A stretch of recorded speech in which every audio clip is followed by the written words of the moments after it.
Divorce की प्रक्रिया पूरी क्या होती है, इसके बारे में हम लोग शुरुआत कर रहे हैं। पार्ट 2 है, सेकेंड वीडियो है, जहां पर मैं आपको बताऊंगा आखिर कितने प्रकार के तलाक होते हैं और अगर आपको कोर्ट में केस फाइल करना है तो क्या होगी प्रक्रिया।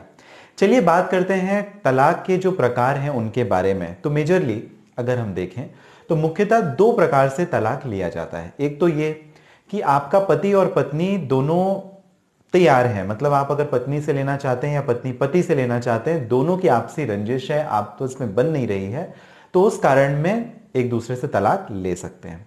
जो सेटलमेंट्स हैं दोनों को एक दूसरे के साथ करने पड़ेंगे, जो भी लेना देना है एक दूसरे के साथ करेंगे और उसके बाद में कोर्ट आपको जाना है, कोर्ट में फाइलिंग करनी है। जो भी प्रक्रिया होती है म्यूचुअल डाइवोर्स की यानी आपसी सहमति तलाक की, ये बशर्ते आसान होती है अगर आप कॉन्टेस्टेड डाइवोर्स फाइल करें। कॉन्टेस्टेड यानी लड़ झगड़ के लिया गया तलाक। अब यहां पर काफी सारे आधार दिए गए हैं, किन आधार पर आप तलाक ले सकते हैं।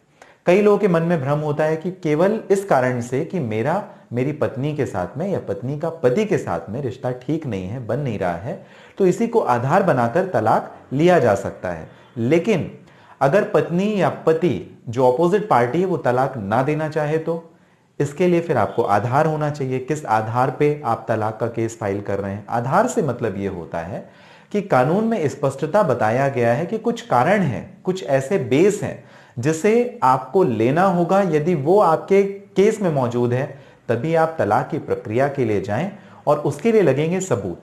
अगर आपके पास एविडेंस नहीं है, अगर आपके पास सबूत नहीं है और आप यदि ऐसा सोचते हैं केवल कोर्ट में केस फाइल कर देने से तलाक का आपको तलाक मिल जाता है, तो ये आपकी गलतफहमी भी हो सकती है। ऐसा बिल्कुल भी नहीं है। जब तक आपके पास कोई स्पेसिफाइड ग्राउंड नहीं होगा, एक या एक से ज्यादा, और उस ग्राउंड से संबंधित आपके पास एविडेंसेस यानी जो साक्ष्य हैं, डायरेक्ट और इनडायरेक्ट दोनों हो सकते हैं, प्राइमरी और सेकेंडरी दोनों हो सकते हैं। तो इस प्रकार के यदि आपके पास एविडेंस नहीं है, सबूत नहीं है, जिससे आप अपने आधार को, अपने केस के आधार को साबित कर सकें, तो आपको तलाक मिलना काफी मुश्किल हो सकता है। हालांकि जो प्रक्रिया है कानूनी, यदि मैं चाहूं तो अपनी पत्नी से, पत्नी चाहे तो मुझसे तलाक ले सकती है, बशर्ते वापस की आधार होना चाहिए। जो म्यूचुअल डाइवोर्स होता है, क्योंकि आपस में होता है, तो इसमें ज्यादा आप ऐसा समझें कि आपके वकील का, कोर्ट का या किसी थर्ड पर्सन का इंटरफेरेंस नहीं भी हो सकता है और कोई मीडिएटर चाहे तो आप दोनों के बीच में एक सेटलमेंट भी करा सकता है। मान लीजिए, सेटलमेंट से क्या मतलब है? सेटलमेंट से मेरा मतलब यह है कि पति और पत्नी के बीच में डिस्टर्बेंस है। आपको यह डिसाइड करना है कि इस रिश्ते को आपको चलाना है, आगे लेकर के जाना है या नहीं। कई बार आपने 18 साल अपनी उम्र के दे दिए होते हैं, अब इस पड़ाव पे आपकी उम्र 50 या 55 वर्ष की हो चुकी है। अगर आप डाइवोर्स ले भी लेंगे तो आपके पास बहुत ज्यादा अब आगे की उम्मीद बचती नहीं है, क्योंकि अब आप दूसरी शादी कब करेंगे, शादी करेंगे वो चलेगी या नहीं चलेगी, काफी सारे कॉम्प्लिकेशंस आ जाते हैं।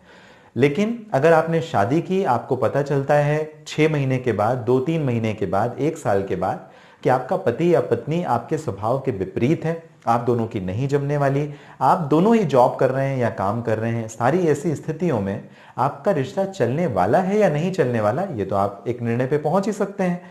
इस निर्णय में पहुंचने के बाद कोई ऐसा व्यक्ति, या कि आप खुद डिसाइड कर लें पति पत्नी कि भाई ये हमारा रिश्ता नहीं चल रहा है, तो अब हम क्या करें, इसको खत्म करना है या कि फिर ऐसे ही पूरी जिंदगी लेकर जाना है, ये दो ऑप्शन बचते हैं।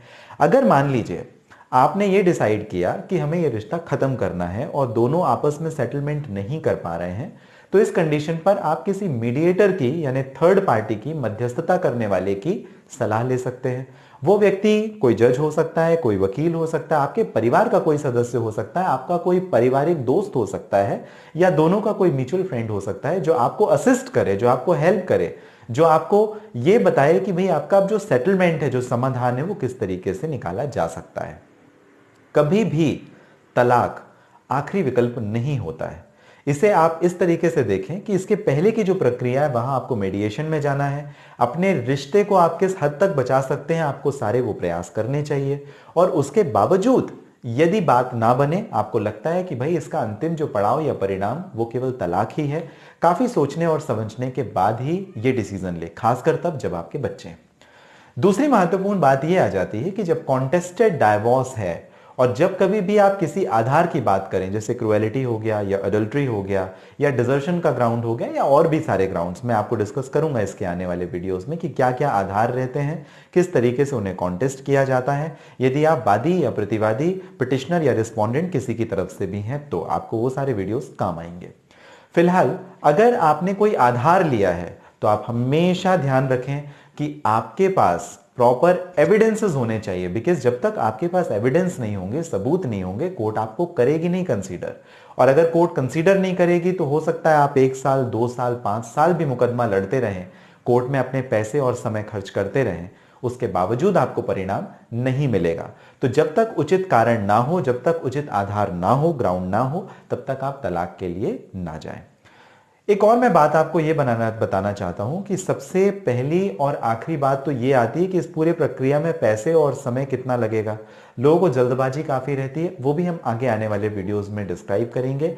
फिलहाल इस वीडियो में हमने जो प्रकार होते हैं, जो टाइप्स होते हैं तलाक के भी, उसके बारे में बात किया, जहां पर मैंने आपको कॉन्टेस्टेड और म्यूचुअल डाइवोर्स के बारे में समझाने की कोशिश की।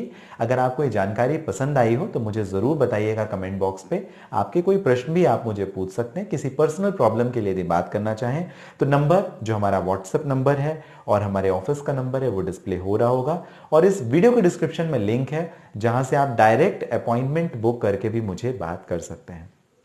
आप सभी जो कीमती और महत्वपूर्ण समय मुझे देते हैं, इसके लिए आप सभी का धन्यवाद। ऑनलाइन लीगल एडवाइस जरूर सब्सक्राइब करें। इसके बाद पार्ट 3 हम बात करेंगे तलाक के बारे में। पार्ट 3 इसका तीसरा पार्ट रहेगा, तीसरा वीडियो रहेगा। मिलते हैं अगले वीडियो में, तब तक के लिए नमस्कार।